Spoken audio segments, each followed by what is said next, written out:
골로새서 말씀을 통하여 사도 바울은 예수님은 어떤 분이신가, 만물의 주관자이신 예수 그리스도, 또한 교회의 머리이신 예수 그리스도에 대해서 말씀하십니다. 만물의 주관자이시며 교회의 머리이신 예수님은 또한 가정의 주인이시고 가정의 주관자이십니다. 어제 본문을 통하여서도 바울은 아내와 남편에게 그리스도 안에서 두 가지를 미션을 주고 있습니다. 아내에게는 자기 남편에게 주 안에서 복종하라, 그리고 남편에게는 그리스도의 사랑으로 사랑하라. 복종과 사랑에 대해서 권면합니다. 오늘은 자녀와 부모와의 관계입니다. 부모와 자녀가 아니라 자녀와 부모와의 관계입니다. 먼저 자녀들에게 무엇을 말씀하시는가? 20절에 그 말씀이 나와 있습니다. 자녀들아, 모든 일에 부모에게 순종하라. 이런 주 안에서 기쁘게 하는 것이니라 라고 기록되어 있습니다. 본문에 나와 있는 자녀는 헬라어로 테크나이인데, 이 자녀는 어떤 자녀인가? 어린이나 그리고 자손들, 어린이나 자손들을 뜻하는 단어입니다. 부모의 보호와 부모의 양육을 받는 미성년 자녀라고 보시면 좋겠습니다. 더 범위를 확장시킨다면 결혼하기 전에 자녀를 가리키는 단어가 바로 이 본문에 나와 있는 테크나입니다. 결혼하기 이전에 부모의 보호와 양육을 받는 자녀를 가리켜서 오늘 본문에서 권면을 하고 있습니다. 이러한 자녀들에게 무엇을 말씀하시는가? 모든 일에 부모에게 순종하라. 모든 일에 부모에게 순종하라 하십니다. 어제 본문에서 아내가 남편에게 무엇을 하라고 했습니까? 복종을 하라고 했습니다. 어제 이 복종이 자발적인 복종이라고 한다면, 오늘 본문의 자녀가 부모에게 순종하는 것은 일종의 강제적인 의무입니다.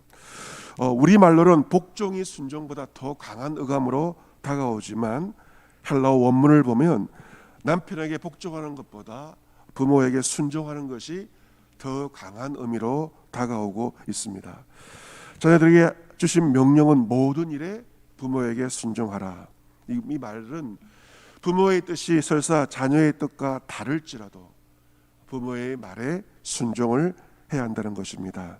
자신의 생각을 내려놓고 부모의 뜻에 따라라. 부모에게 순종하라. 순종은 의무이다 라고 말하고 있습니다. 이것은 주 안에서 기쁘게 하는 것이다 하는 것이죠. 부모에게 순종하는 것은 부모를 얼마나 기쁘게 하겠습니까?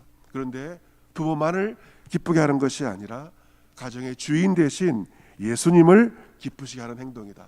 그래서 자녀들은 부모에게 순종함을 통하여 부모를 기쁘게 하고, 더 나아가 가정의 주인 대신 예수님을 기쁘시게 해야 한다라고 말씀하고 있습니다. 말세의 징조가 디모데후서에 기록되어 있는데, 그것은 자기를 사랑하고 부모를 거역하는 것입니다. 이 시대의 풍조가 부모를 거역하지 않습니까? 자기 마음대로 살려고 합니다.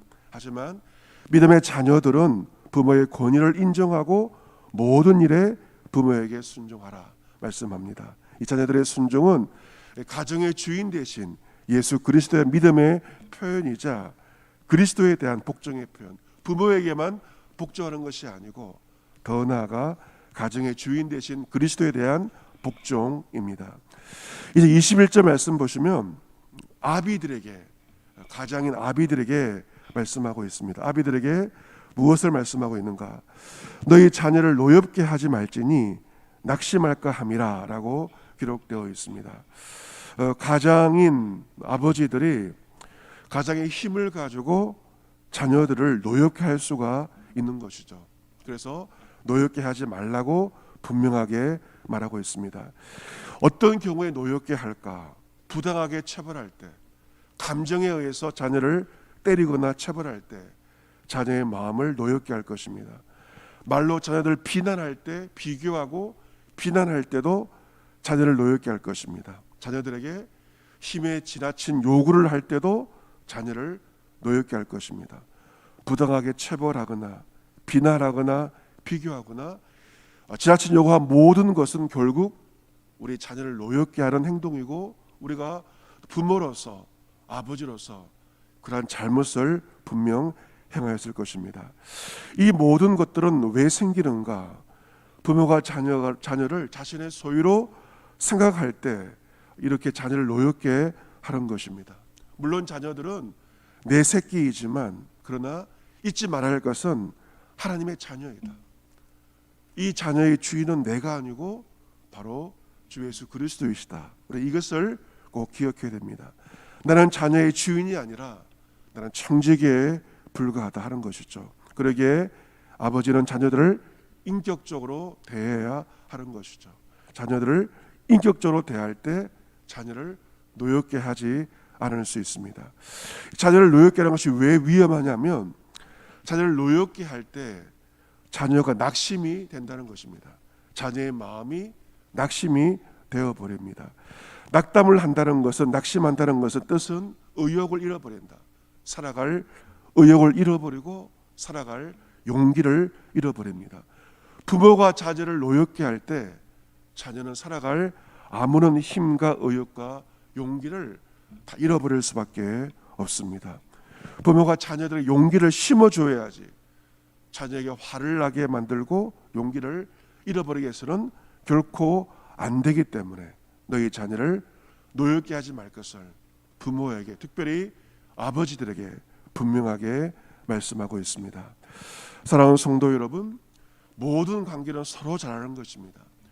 아내와 남편이 복종과 사랑으로 서로 잘해야 되고, 자녀와 부모도 일방적인 관계가 아니라 서로가 서로에게 잘해야 됩니다. 무엇보다도 자녀와 부모가 먼저 그리스도의 권위에 복종해야 됩니다.